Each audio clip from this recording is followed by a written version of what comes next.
എല്ലാ പ്രിയപ്പെട്ടവർക്കും യേശുക്രിസ്തുവിൻ്റെ നാമത്തിൽ വന്ദനം. ഇന്ന് നമുക്ക് 1 രാജാക്കന്മാർ 21 അധ്യായത്തിൽ നിന്ന് ചില കാര്യങ്ങൾ പരിശോധിക്കാം. പഴയ നിയമത്തിൻ്റെ പുസ്തകമാണ് രാജാക്കന്മാരുടെ പുസ്തകം. അഹാബ് ഇസബേൽ എന്ന് അവരുടെ കാലത്ത് ഇസ്രായേലിൽ യഹോവയുടെ വചനത്തിനു വേണ്ടി പ്രവർത്തിച്ചിരുന്ന പ്രവാചകനായ ഏലിയാവ് അക്കാലത്ത് സംഭവിച്ച ഒരു സംഭവത്തിൻ്റെ ഒരു വിവരണം 21 അധ്യായത്തിൽ രേഖപ്പെടുത്തിയിരിക്കും. അതിൽ പറയുന്ന ചരിത്രത്തെക്കുറിച്ച് വളരെ വ്യക്തമായി വിശദീകരിക്കാൻ സമയം ആവശ്യമാണ്. അതുകൊണ്ട് ഇതിൻ്റെ പ്രസക്തമായ ഭാഗങ്ങളെക്കുറിച്ച് നമുക്ക് അല്പനേരം ചിന്തിക്കാം. ഇസ്രായേല്യ രാജാവായിരുന്ന ആഹാബിൻ്റെ കാലത്ത് ആഹാബിൻ്റെ ഭാര്യയുടെ പേര് ഇസബേൽ എന്നാണ്. ഇസബേൽ സീദോന്യ രാജാവായ എർബാലിൻ്റെ മകൾ. അവർ ബാലിനെ ദൈവമായിട്ട് സേവിക്കുകയും ബാലിന് ക്ഷേത്രം പണിയുകയും ബലിപീഠമുണ്ടാക്കുകയും കാളകളെയും പ്രതിഷ്ഠകളെയും ഉണ്ടാക്കി ആരാധിക്കുകയും ചെയ്തിരുന്ന ഒരു വിഭാഗത്തിൽപ്പെട്ട ആളാണ്. അതിനോട് ചേർന്ന് തന്നെയാണ് ഇസ്രായേൽ രാജാവായ ആഹാബ് പ്രവർത്തിക്കുകയും വിശ്വസിക്കുകയും ചെയ്തിരുന്നത്. ഇസ്രായേലും ജാതികളുമായിട്ട് ബന്ധം പാടില്ല എന്നാണ് യഹോവയുടെ വചനം പറയുന്നത്. ഇതിന് വിപരീതമായി യഹോവയുടെ ന്യായപ്രമാണത്തെ ധിക്കരിച്ചുകൊണ്ട് പ്രവർത്തിച്ച ആഹാബും ഇസബേലും. ഈ ആഹാബിൻ്റെ അരമനയുടെ സമീപത്ത് നാബോത്ത് എന്ന് പറയുന്ന ഒരു സാമാന്യ ഇസ്രായേലിന് ഒരു മുന്തിരിത്തോട്ടം ഉണ്ടായിരുന്നു. ആഹാബ് ഒരിക്കൽ പറഞ്ഞു, നിൻ്റെ ഈ മുന്തിരിത്തോട്ടം എനിക്ക് ചീരത്തോട്ടമാക്കുവാൻ തരണം.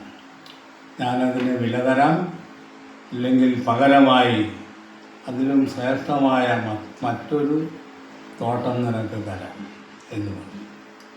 അപ്പോൾ നാബോത്ത് പറഞ്ഞു, പിതാക്കന്മാരുടെ അവകാശം ഞാൻ നിനക്ക് വിലയ്ക്ക് തരികയില്ല എന്ന്. അപ്പോൾ ആഹാബിന് വളരെ മനോവ്യസനമുണ്ടായിരുന്നു. ഒരു സാധാരണക്കാരനായ മനുഷ്യനോട് ഒരു രാജാവ് എന്ന നിലയിൽ ഞാൻ ചോദിച്ച കാര്യങ്ങൾ അദ്ദേഹം തിരസ്കരിച്ചതുകൊണ്ട് രാജാവിന് വ്യസനമായി. ഇസബേൽ ഈ കാര്യം അറിഞ്ഞു. അങ്ങനെ അറിയുമ്പോൾ ഇസബേൽ പറഞ്ഞു, നാളെ ഞാൻ ആ മുന്തിരിത്തോട്ടം നിനക്ക് നൽകാം. നിനക്ക് വിലയ്ക്ക് തരുവാൻ മനസ്സില്ലാതിരുന്ന അവൻ്റെ ആ മുന്തിരിത്തോട്ടം ഞാൻ നിനക്ക് തരുന്നു. അതിനായിട്ട് ഇസബേൽ ഒരു ഉപായം കണ്ടെത്തി. ജനത്തിൻ്റെ പ്രമാണിമാരെ വിളിച്ച് ഒരു ഉപവാസം പ്രസിദ്ധമാക്കുവിൻ. അങ്ങനെ ഉപവാസത്തിൽ ആളുകൾ വന്നു ചേരുമ്പോൾ നാബോത്തിനെ പ്രധാനമായ ഒരു സ്ഥലത്ത് ഇരുത്തണം. ഇരുത്തിയിട്ട് 2 കള്ളസാക്ഷികളെ കൊണ്ടുവരണം. കള്ളസാക്ഷികളെ കൊണ്ടുവന്ന് നാബോത്തിന് വിരോധമായി സംസാരിക്കണമെന്ന് പറഞ്ഞു. അങ്ങനെ ഉപവാസം നിശ്ചയിച്ചു. പറഞ്ഞതുപോലെ ചെയ്തു. നാബോത്തിനെ കല്ലെറിഞ്ഞ് കൊന്നു. നാബോത്ത് മരിച്ച ശേഷം ഇസബേൽ പറഞ്ഞു, ഇതാ മുന്തിരിത്തോട്ടം, നീ അവകാശമാക്കിക്കൊള്ളുക എന്ന് പറഞ്ഞു. അപ്പോൾ യഹോവയുടെ കോപം ജ്വലിക്കുകയും ഏലിയാവ് മുഖാന്തരം ആഹാബിൻ്റെയും ഇസബേലിൻ്റെയും ശിക്ഷയെക്കുറിച്ച് അറിയിക്കുകയും ചെയ്യും. ഏലിയാവ് വന്ന് സംസാരിക്കുന്നു. 10-ാമത്തെ വാക്യം നമുക്ക് പരിശോധിക്കാം. സൈന്യങ്ങളുടെ ദൈവമായ യഹോവയ്ക്ക് വേണ്ടി ഞാൻ വളരെ ശുഷ്കാന്തിച്ചിരിക്കുന്നു. ഇസ്രായേൽ മക്കൾ നിന്റെ നാമത്തെ ഉപേക്ഷിച്ച് നിന്റെ യാഗപീഠങ്ങളെ ഇടിച്ച് നിന്റെ പ്രവാചകന്മാരെ വാൾകൊണ്ട് കൊന്നുകളഞ്ഞു. ഞാൻ മാത്രം ശേഷിച്ചിരിക്കുന്നു എന്നുള്ള കാര്യങ്ങളൊക്കെ മുമ്പേ തന്നെ ഏലിയാവ് യഹോവയോട് സംസാരിച്ചിട്ടുള്ളതാണ്. അപ്പോൾ ഇനി ആഹാബിൻ്റെയും ഇസബേലിൻ്റെയും ന്യായവിധിയെക്കുറിച്ച് പറയുമ്പോൾ ഇസ്രായേലിൽ ആഹാബിനുള്ള സ്വതന്ത്രനും അസ്വതന്ത്രനുമായ പുരുഷപ്രജയൊക്കെയും ഞാൻ നിഗ്രഹിക്കുകയും എന്നെ കോപിക്കുകയും ഇസ്രായേലിനെ കൊണ്ട് പാപം ചെയ്യിക്കുകയും ചെയ്തുകൊണ്ട് ഞാൻ നിന്റെ ഗ്രഹത്തെ നെബാത്തിൻ്റെ മകനായ യൊരോബയാമിൻ്റെ ഗ്രഹത്തെ പോലെയും അഹിയാവിൻ്റെ മകനായ ബെയാശയുടെ ഗ്രഹത്തെ പോലെയും ആക്കും എന്ന് പറഞ്ഞു. അതായത് ആഹാബ് ഗ്രഹത്തെ പുരുഷപ്രജയെ ഒക്കെയും ഉന്മൂലനം ചെയ്യുമെന്നാണ് യഹോവ അരുളി ചെയ്തിരിക്കുന്നത്. ഇസബേലിനെ കുറിച്ച് അരുളി ചെയ്തത്, നായ്ക്കൾ ഇസബേലിനെ ഇസ്രായേലിൻ്റെ മതിലിനരികെ വെച്ച് തിന്നുകളയും. ആഹാബിൻ്റെ സന്തതിയിൽ പട്ടണത്തിൽ വെച്ച് മരിക്കുന്നവനെ നായ്ക്കൾ തിന്നും. വയലിൽ വെച്ച് മരിക്കുന്നവനെ ആകാശത്തിലെ പക്ഷികൾ തിന്നും. എന്നാൽ യഹോവയ്ക്ക് അനിഷ്ടമായത് ചെയ്യുവാൻ തന്നെത്താൻ വിറ്റുകളഞ്ഞ ആഹാബിനെ പോലെ ആരും ഉണ്ടായിട്ടില്ല. അവൻ്റെ ഭാര്യ ഇസബേൽ അവനെ അതിനായി ഉത്സാഹിപ്പിച്ചിരുന്നു. ഈ ആഹാബും ഇസബേലും തമ്മിലുള്ള ബന്ധം നാം വെളിപ്പാട് പുസ്തകത്തിൽ കാണുന്നു. വെളിപ്പാട് പുസ്തകം 2-ാം അധ്യായം 20-ാം വാക്യം നമുക്കൊന്ന് പരിശോധിക്കാം. എങ്കിലും താൻ പ്രവാചകി എന്ന് പറഞ്ഞ് ദുർനടപ്പ് ആചരിപ്പാനും വിഗ്രഹാർപ്പിതം തിന്മാനും എന്റെ ദാസന്മാരെ ഉപദേശിക്കുകയും തെറ്റിച്ചു കളയുകയും ചെയ്യുന്ന ഇസബേൽ എന്ന സ്ത്രീയെ നീ അനുവദിക്കുന്നു എന്നൊരു കുറ്റം നിന്നെ കുറിച്ച് പറയാനുണ്ട്. ഇസബേലിനെ ഒരു പ്രവാചകി എന്നാണ് വെളിപ്പാട് പുസ്തകത്തിൽ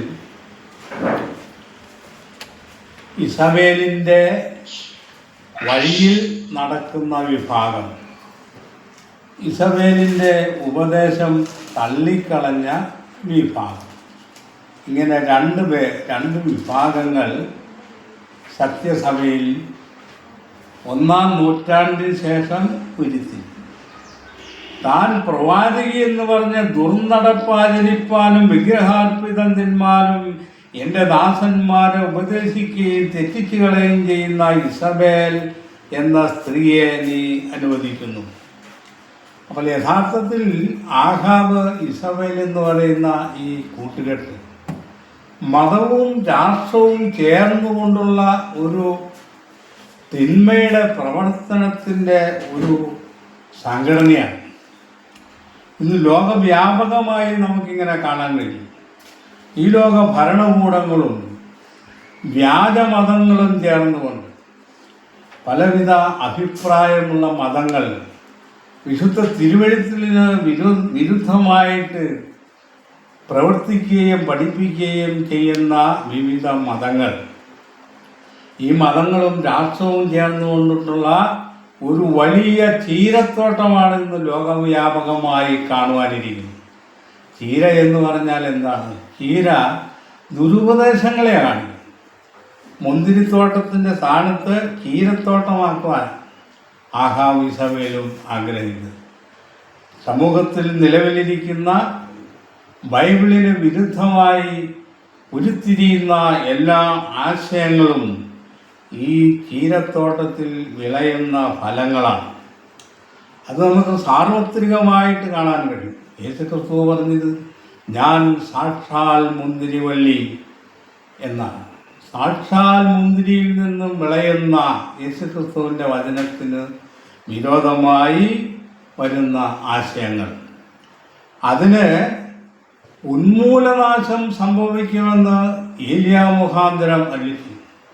ഏലിയാവെന്ന് പറയുന്നത് യഥാർത്ഥ സത്യസഭയെ സംബന്ധിച്ച് അപ്പോസ്തലന്മാരടങ്ങുന്ന സത്യസഭ.